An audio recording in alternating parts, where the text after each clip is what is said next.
Donc nos cafés philo, Oui. à quelle catégorie appartiennent-ils? Alors notre ami Valentin dit que c'est moi qui fais un enseignement. Ah. Moi je dis non, c'est pas si simple que ça. Je fais des sondages, je demande aux gens ce qu'ils en pensent et je réagis à ce qu'ils disent et éventuellement à la fin je donne mon avis en disant voilà, je pense que c'est plutôt ça qu'il fallait dire. Donc j'ai toujours mais c'est quand même de la pédagogie. Alors vous, Christophe, Oui. vous avez une idée de ce que c'est qu'une bonne pédagogie?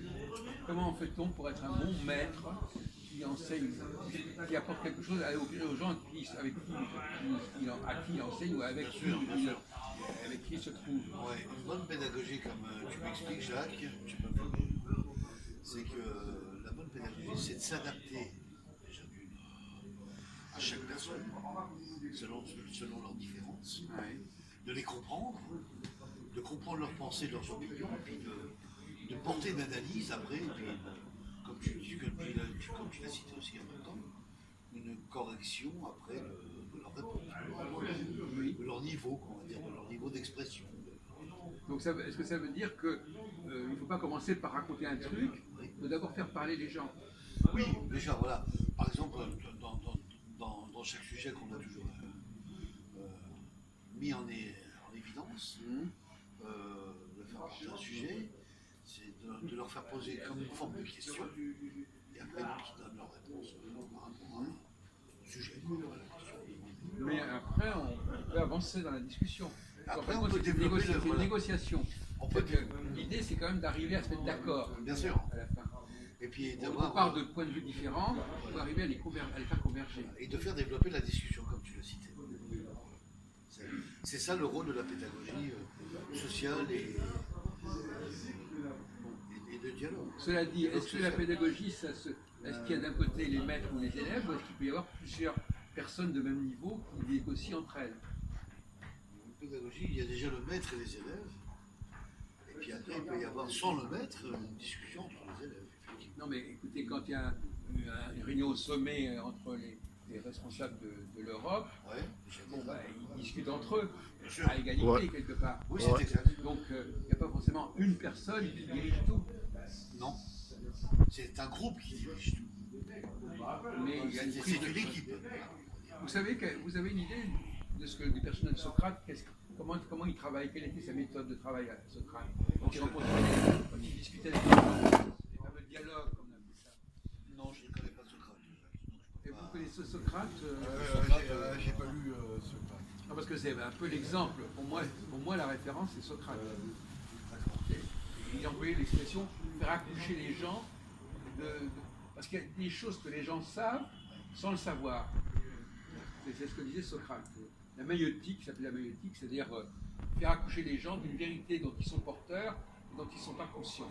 Ah, comme tout à l'heure, vous avez évidemment, mon chemin, il peut pas être. vous avez dit ça de Jean-Marc. Je sais plus. Ah oui, c'était oui à propos de la fable de la mouche du coche. Oui. Vous avez dit que sans savoir, il était le coche, c'est ça? Coche. Si vous avez dit ça tout à l'heure de. Non, j'ai voulu. Pour envoyer à Jean-Marc, j'ai dit simplement que lui, il disait des juifs qu'ils n'étaient pas vraiment indispensables. Et donc je disais qu'il croyait que c'était la mouche du coche, les juifs. Ils faisaient semblant d'être utiles, en réalité ils ne sont pas utiles. Oui, mais vous avez dit que lui, il ne savait pas qui était le coche. L'étape qu'on avait là. Bon, admettons, je sais pas. Putain, c'est Vous bordel. pouvez vous rapprocher là, parce que vous êtes trop loin. Non, mais vous pouvez vous rapprocher davantage. Je ne sais pas pourquoi vous êtes aussi loin. Nous, on n'entendra plus rien, c'est pas tellement intéressant. C'est pas la peine qu'on se mette à parler si c'est pas en. Et puis c'est pas la peine de faire des bruits. Bon. Alors, donc on parle. Alors, on avait discuté, est-ce que les femmes et les hommes ont la même idée de la pédagogie? Non, c'est pas pareil, non. Alors, est-ce que vous pouvez développer, Majoud? En quoi c'est pas pareil? C'est pas le même. Non mais attendez. Les expressions du genre c'est pas pareil ou c'est autrement, Oui. c'est parler pour ne rien dire. Ah oui, d'accord. Précis sa pensée. Les gens qui disent c'est pas pareil, c'est autrement, c'est autre chose, Bah, ou c'est complémentaire. Mais c'est des expressions pour ouais, cacher ouais. la vacuité du propos et de la pensée. Ok, vas-y, ouais. Vous avez, en français on appelle ça, vous avez manqué une occasion de vous taire. Voilà. Ok. Alors, donc, la bonne pédagogie, c'est d'abord de savoir à qui on parle, vous disiez très bien justement. Alors, comment fait-on pour savoir à qui on parle? Vous avez un groupe de personnes, une femme va vous dire, ben non, un groupe de personnes, on ne va pas demander à chacun ce qu'il en pense. Elles vont dire, voilà, ouais, par exemple, j'ai des gens par exemple, qui disent comme ça, il faut leur exposer. Moi, je ne fais jamais ça, par exemple. Je n'expose jamais en début de réunion ma pensée. Je la garde, je la cache. Je Oui. demande aux gens de s'exprimer. Donc, Tu c'est gardes des- tes opinions, Voilà. et je vais tu la exprimes, distiller, voilà. je vais distiller subtilement ma pensée au cours du débat. tu feras un dialogue voilà, qui subtilement, permettra mais de... pas en posant comme ça. En t'interposant là. Voilà, je ne suis pas en train de dire parce que c'est pas intéressant. Ah oui. Parce qu'il y a des gens qui fonctionnent comme ça. Il faut leur exposer et après vous avez des observations, des questions à poser. Ouais, ouais. Mais c'est pas ma façon, c'est pas ma pédagogie. Non, c'est vrai.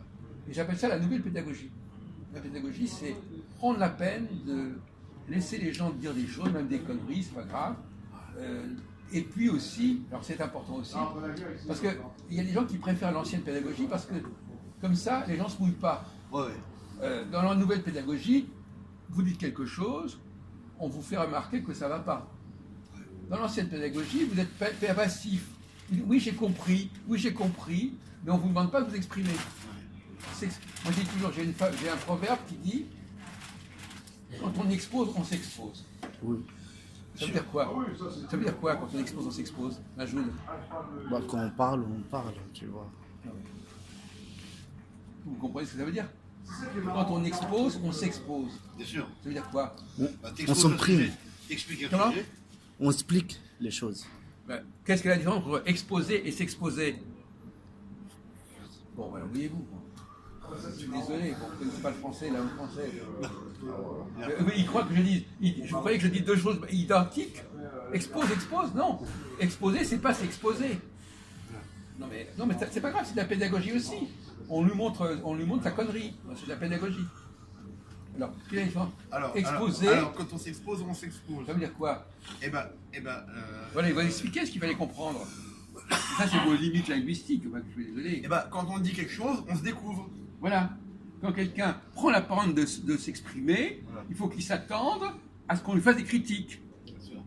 On ne peut pas simplement parler en public quand on dit quelque chose, il faut s'attendre à ce qu'il y ait une réaction. Bien sûr. Si vous croyez que vous pouvez exposer sans vous exposer, là ça ne va pas. C'est ce que j'allais dire. Si vous parlez, attendez-vous à ce qu'on vous dise des choses à votre sujet. Oui, oui. Qu'il y ait des réactions Or, il y négatives. a des ou gens qui positives. ne supportent pas cette situation. Ouais. Ils ne supportent pas qu'on leur fasse des observations, des remarques. Donc ils veulent bien parler, mais surtout pas qu'on leur réagisse à leurs propos. Et ça, c'est un peu la conception du café philo basique. C'est-à-dire que les gens parlent à tour de rôle et on écoute, on ne fait pas de réflexion, sur ce que l'un ou l'autre a dit. Le maître, d'abord, premièrement, il faut distinguer entre le maître officiel, c'est-à-dire qui est payé par l'État, qui a un statut, et puis celui qui arrive à avoir une certaine autorité naturellement dans un groupe où il n'a pas de statut au départ. Et ça, ce qui est intéressant, c'est la pédagogie non statutaire. C'est-à-dire quand on comme vous, il peut vous arriver d'enseigner des choses sans avoir le titre pour enseigner. Exact. D'expliquer des choses. Alors quand quelqu'un a le statut, voilà, c'est lui le maître, donc il faut distinguer le maître qui est le maître d'école qui est désigné pour être le maître et le maître qui s'impose par son autorité naturelle. Ouais. Il ne faut pas jouer sur, il faut faire attention aux mots. C'est pas pareil. Ce qu'on emploie en français, on dit le maître d'école, la maîtresse. Bien sûr. Ce qui est très connu d'ailleurs. Alors, est-ce qu'il est possible de faire changer d'avis aux personnes? Bien sûr. Comment fait-on pour faire avancer la réflexion d'une personne? Il faut d'abord, la première chose, c'est d'écouter ce qu'elle dit et de voir la faille. Écouter, c'est entendre, c'est voir la faille. Si vous n'écoutez pas, si vous ne savez pas écouter, vous ne voyez pas où est la faille de la personne. C'est comprendre la faille. vous voyez, ou bien ce qu'elle n'a pas pu développer ou ce qu'elle n'a pas expliqué clairement. Bon, si vous n'avez pas une capacité, donc là, on retombe dans la question, est-ce que les femmes, alors une question qui est plus globale mais c'est une digression, est-ce que les femmes sont plutôt des récepteurs ou des émetteurs? Alors moi, je dirais qu'elles sont... Vous pouvez braquer sur Christophe. Je dirais, Jacques, elles sont récepteurs. C'est bon. Et vous, on en a parlé longuement de ces questions depuis 6 mois. Les femmes sont-elles... Bon, alors, pourquoi sont... Alors, encore une fois, vous ne pouvez pas répondre simplement, elles sont récepteurs. Oui. Il faudrait développer. Développer, ce que ça veut dire. Développer. Alors, je le dis, Pourquoi vous répondez ça? Récepteur, c'est-à-dire qu'elle reçoit la question posée par le dialogue de la personne. Oui. Donc elle reçoit. Ah oui? Oui. Et alors? Elle reçoit le discours de la personne. Donc elle Et alors les hommes, ils ne sont pas comme ça? Je suis bien sûr que si, Alors tout le monde est récepteur? évidemment. Donc c'est pas, vous n'avez pas le problème. Je viens de vous expliquer il y a quelques secondes que écouter l'autre, C'est émettre. écouter c'est émettre. Non, mais écoutez, franchement. Je suis trompé, Non bon, mais d'accord. écoutez, là, il y a des bornes, là, il y a des limites. Hein, des limites. Bon, d'accord. Récepteur, c'est C'est vrai écouter. plus. Hein, bon, alors, Vous émetteur, les- c'est vous les- pas écouter. Quand Ah j'émets, ouais, je d'accord. n'écoute pas. Bon, je suis Je me trompé. fais Je suis écouter. trompé, d'accord. Bon. Donc vous dites le contraire maintenant? Vous dites quoi? Les femmes sont récepteurs ou émetteurs? Elles sont émetteurs. Alors elles sont émetteurs, c'est-à-dire qu'elles ne sont pas de bons récepteurs. Pourquoi est-ce qu'elles ne sont pas de bons récepteurs? Parce qu'elles n'ont pas de lacunes, elles n'ont pas de sujet, Bah non. elles n'ont pas de conversation, elles n'ont pas d'idées, elles n'ont pas d'innovation. Mais attendez, récepteur, Non. c'est écouter. On a quelqu'un qui est récepteur, il n'a pas a priori à avoir des choses à émettre puisqu'il écoute. Bon, mais d'un autre côté, bon, enfin, on va faire avancer le public. Bon, mais alors là, franchement, ressaisissez-vous. Hein. C'est bien qu'il est tard. Hein, quand même. Bon, alors déjà,